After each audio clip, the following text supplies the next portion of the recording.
Well, hello, it's David Baer here, and I have the honor of literally sitting down and chatting with Anaiis Salles about her work and her book and a bunch of other stuff that I know very little about, and I'm super intrigued to learn more. So, Anais, thanks for making some time to chat with me. Thank you, David. This is really a lovely opportunity for me, and it's coming at a really great time. And I'm so excited to get to know you a little bit better. Indeed, indeed. So, the first time I encountered you and I sort of heard you talking about what you did, you started down this path that I was like, oh, this is like really cool sciencey stuff by talking about quantum theory, interdimensional physics, and first of all, way over my head. But then you went into this whole area of how we individually internalize these concepts. Can you give us the layperson's explanation of the kind of work that you do? I can. I'm happy to do that. I have been changing people's lives one life at a time for 30 years, and that work includes bringing an understanding of energy and how we are all fundamentally energy, and energy at every level is conscious. And consciousness and energy is information, and conscious energy information is awareness, and awareness gives us the best tools for us to co-create a life that is full of meaning, full of purpose, full of value, great relationships, and being able to make a huge impact in the world with who we are. It sounds like something that everybody ought to want to aspire to.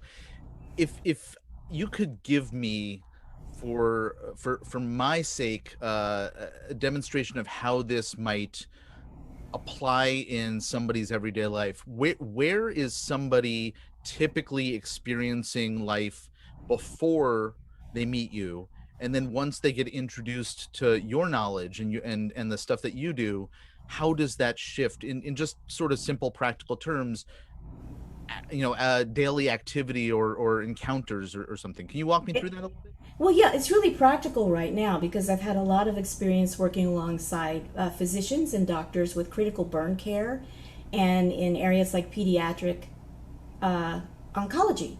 Okay. And in those instances, I'm introduced to someone who is in a life or death struggle or in a really serious struggle to heal from what's been a kind of a terrible tragedy or misfortune in their lives. In doing this work, for instance, I'll give you an example. I work with a 14-year-old girl named Natasha, and she was working through the health issue of Hodgkin's lymphoma. Okay. And she'd been in the hospital for many, many weeks. And she really just wanted to go home to get her blood levels, her white count. This is going to get technical. Her white blood cell count up to a level where her doctors felt it would be safe for her to go home and not risk infection. She had a challenged immune system, a challenged body with the treatment. So we did our work together. I met with her a couple of times a week, during which time I would take her through conversations about her life, her feelings, her emotions, and then I began to give her a guided visualization to use. And it was specifically so that she could begin to interact with her own white blood cells and get the count up and release them in her body. Well, within 3 weeks, her levels went up. She was able to go home. That's very practical. Yeah, and as I hear you tell the story, it really sounds like a very accessible way to understand what you do, because it's so similar to what we would expect maybe traditional therapy might offer, until you sort of get to the point where you introduce your special approach, right? Your the way Mhm. that you address an issue, and that's I think, thank you for going through that process, because now I get a much better sense of how you can apply something that many people would look at and their eyes glaze over, or they think, well, that's a little, what was your phrase earlier before Hi, we woo started, woo. a little woo woo, Hi, right? woo woo. and, Right. and you can see, oh well, this is a practical application. If that patient who is sitting there going through that process has that desired outcome, and they this sounds like the wrong phrase, but it's the phrase I'm going to use anyway. Buy into the approach that you're using, right? They Internalize, choose right?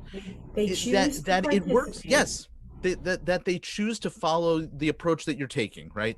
That it's going to be effective, It is and effective. yeah, And we have, I mean, I have the medical verification on it, so I'm not worried about it, right. right? But I would like more people to know how effective it can be and how practical. So I'll give you another example. This past spring, I've taken this information, which I just shared with you, is energy, consciousness, information, awareness, and it functions in our bodies in ways that some of us are just beginning to really get a hold of. And COVID-19 has a lot to do with this. Hmm. But anyway, I have taken my work and I have created a product. And that one of the products that I've created is called SV, as in Victor, R. And it's a water based information. That's all it is, in a bottle. And I have shared it with people who have been dealing with antibiotic resistant skin infections like MRSA, Candida, Pseudomonas.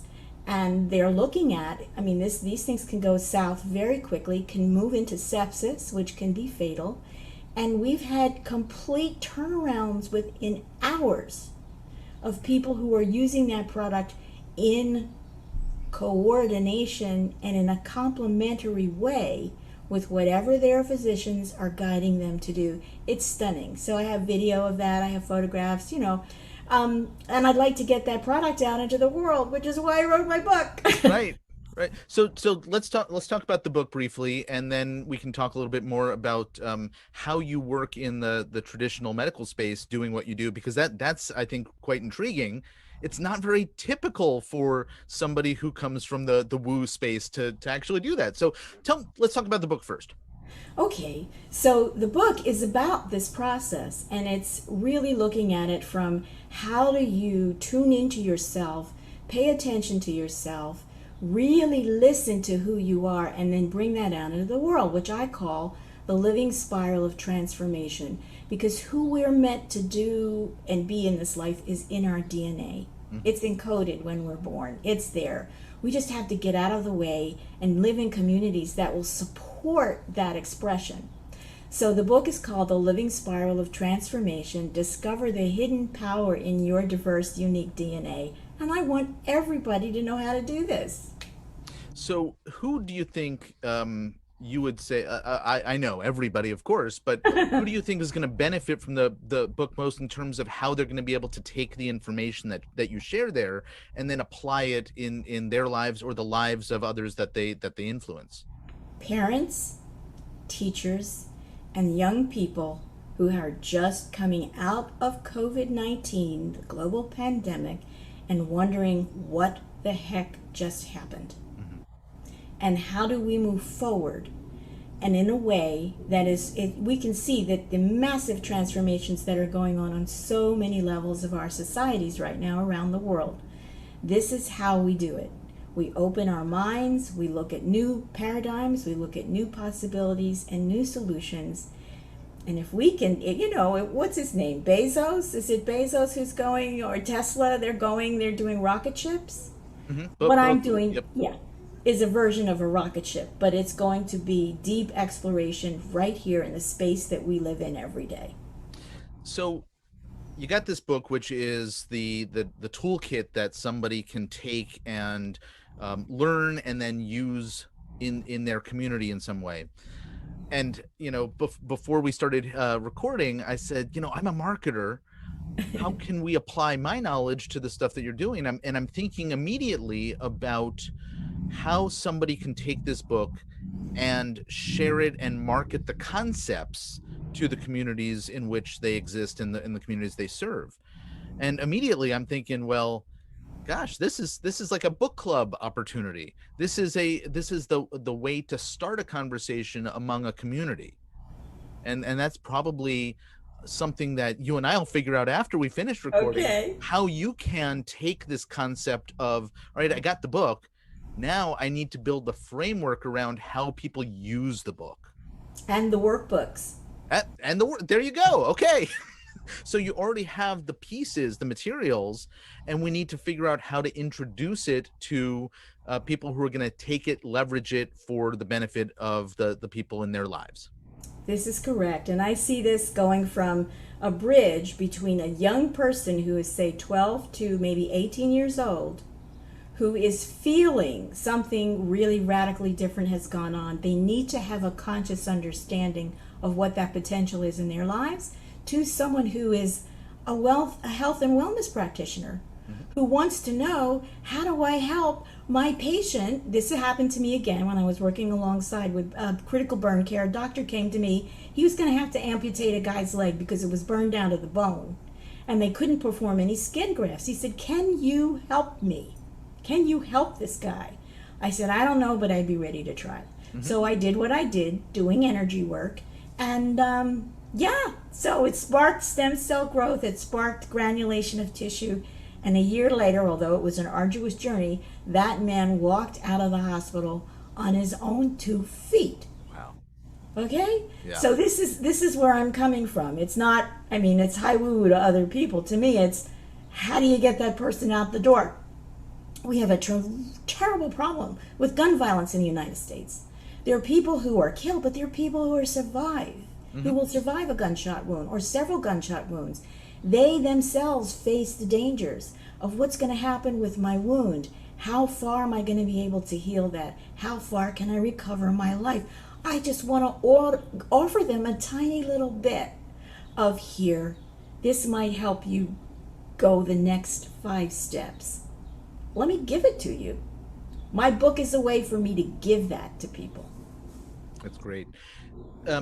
I mentioned before that I want to talk a little bit about the traditional health establishment, because you have been working hand in glove with the traditional healthcare space for much of your career. You mentioned specifically working with burn victims, and I'm curious how you found yourself in that situation, in that setting in the first place. That's a really long story, David. It's a great story, but we might want to try, do like a follow up to this, Sure. because I just had a feeling about it. And then that feeling developed into, all of a sudden, there was a chain of people who just stepped up and said, here you go. One woman was supposed to present at a conference. She was speaking with Deepak Chopra. There were going to be tons of other medical people there. She became sick. She said, I can't go. Please take my paper and deliver the paper for me. She put me on that panel. She didn't even know me, right? There were things that happened like that. And then through that connection, at that conference, I met a contingent of people who happened to be in Moscow, Russia. And I had come with a letter saying, this is what I'd like to do. And one doctor said to me, I can't, Russia was falling apart at that point. I can't bring you, but if you can get there, you can come and teach in my medical school. And I was like, okay. And I believed him. I did a number of wonderful workshops with some people in different parts of the United States. I scraped together my dollars. I bought my ticket. I went to Moscow. I didn't know a soul. And things unfolded from there. And I met people, and it just blossomed like a flower. And then I got to do this incredible work and meet these wonderful people, and bring a lot of really good change to people who were in a lot of pain and not quite sure what was going to happen.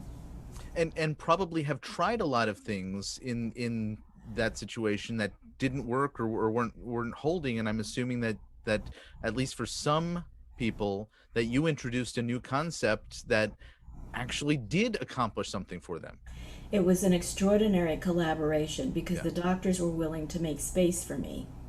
And then I was able to bring qualities of pain relief to, in some cases, they didn't have the drugs anymore. Their economy had fallen apart. They didn't have, the morphine was saved. The heavy drugs were saved for the burn patients who were not going to recover, who were going to die, but who were going to die in agony.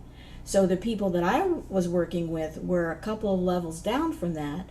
They were going to need surgeries, multiple surgeries, maybe an amputation was in question, but I was able to collaborate and fill in a space that made the doctor's work that much easier, better outcomes for the patients. And the doctors were relieved of having to do, it's not easy being in that situation where, you're debriding the dead skin off of a burned patient. It's extremely painful. Yeah. Doctors have to have a real stamina to be able to hold on to their centers doing that kind of work with people day after day, right? Yeah, so it was a really beautiful opportunity to collaborate. And then I've been waiting a number of years, and actually, I think COVID-19 created the space Mm-hmm. for something new to happen. So, and I want to get to where I think there's opportunity, particularly in the health and wellness space, whether it's sort of traditional medical establishment or otherwise. But I want to fast forward a bunch of years because you actually went through training yourself to work to be part of that establishment medical world a little bit. I'm curious why, but tell us a little bit about what it is that you did. I became a certified emergency medical technician because I didn't have time to just suddenly reroute my whole life from being, someone in a completely different profession Yeah. to becoming a doctor or even becoming a nurse. So I looked at it and I thought, what can you do? What can you do? Really do it and have the basic ground level information that you need to be able to assess what's going on in a medical emergency, right? Okay, emergency medical technician. Yep. So I put myself through that because it made sense and it added some legitimacy and it expressed, I think, my intent around really having a serious investment in this kind of work. Yeah. And again, somebody who has expertise in an alternative approach that you've invested the time and energy to really understand the what is more traditional and how Absolutely. to then make the connection between the two of them. That's pretty uncommon, wouldn't you say? I I think I'm an unusual person In a good way, which is in a which is good which is way. great. So one of the things that I know you're aiming to do is Mhm. to really introduce the concepts that you have expertise in to some of the health and wellness Yes. folks out in the world. What is it that you think they are in need of that you can introduce to them and help them solve in their from their perspective? It's the opportunity because many of them feel it instinctively, but they don't know how to get there and bring it out of themselves because they are feeling hemmed in by the traditional walls. And so, what I say is come in, I have a 3 year training program, come into my program, and gradually we're going to stretch out those walls so that you have more space to discover what's possible, right? Mm-hmm. Because we go from impossible to possible. How? I am. Hmm. Like that. So, and I'm assuming that not knowing that world well, that some are constrained by uh, the organization they're a part of, and they're limited with what flexibility they have. But many have the ability to broaden the way that they approach solving problems for their patients. Yes. And that I think is the bridge that I would like to walk on. Rather than being in separate camps, I think there needs to be a bridge that people can traverse easily and share. Why? Because it's what's best for the person who's got the problem. Yeah, a beautiful approach, and I think a great perspective that more of us ought to have is that there's this is the wrong phrase too. I'm coming up with lots of the wrong phrases, but there's more than one way to skin a cat, is what I was gonna say. Absolutely. Absolutely. And this is a great time to, as we're really leaning into new solutions around many things climate, what we're doing there, how we're in relationship with each other, what's going on in the healthcare system around the world that has been so challenged by an unexpected visitor, right? Yeah. Absolutely. So, your book is going to, I think, touch so many people's lives and so many people around them when embraced and positioned properly. I was thrilled to hear the word workbook as soon as you chimed in with that, because that's going to really be an instrument for change and improvement for a lot of the folks who step up and embrace what you have to offer. That's what stretches the walls. Yeah. Doing the personal work and having a conscious framework, and then being in an environment where there's an exchange of information, energy, confirmation, ideas, validations, and then we do it in a container that's let's just try it, see what happens. We know we're not going to hurt anyone. I love that, and I love the layperson's approach in terms of language that you use to describe the new concepts. And I'm sure that anybody who picks up the book and the workbook and goes through that process will get an education from you, but one that's accessible, that they can then take and apply to their lives and the lives of the people around them. I So certainly hope so. It's been my goal. yep. And I tell folks where they can find more about you and the book, and what the next step is they should take if they want to take action. Okay, well, you can come visit my website, which is called Accelerated Conscious Evolution. And there on that website will be information that will link you to the book, The Living Spiral of Transformation. Discover the hidden power in your diverse, unique DNA, and then take it forward and use it in every way that's beneficial to you and anyone you care about. So that's how you can reach me. That's beautiful. We'll make sure that there's a link wherever the video is posted for people to go ahead and click on and explore further. And Anaiis Salles, any last words before we wrap things up here? Oh, I could quote Shakespeare. There is more in this heaven and earth, and what was he was talking to Horatio than you imagine, Horatio. Let's find out what that more is. I love the fact that you went in the direction of Shakespeare after everything we've been talking about. You are not woo, you're grounded, and you quoted a literary icon. That's just brilliant. Thank you. You're welcome, David. Thank you. It's been really fun to do this with you, and I know you have a lot to teach me because the world needs this, and I'm going to need some help getting it out there. Well, I look forward to continuing the conversation and helping you get that word out there. Anaiis Salles, thank you so much for making time for this conversation. And for folks who are listening, go ahead and click on the link and learn more about Anais's work and her book, and ways that you can embrace it and let it enter your life and the lives of folks around you. Thank you, David. All right. Thanks. Take care. Bye.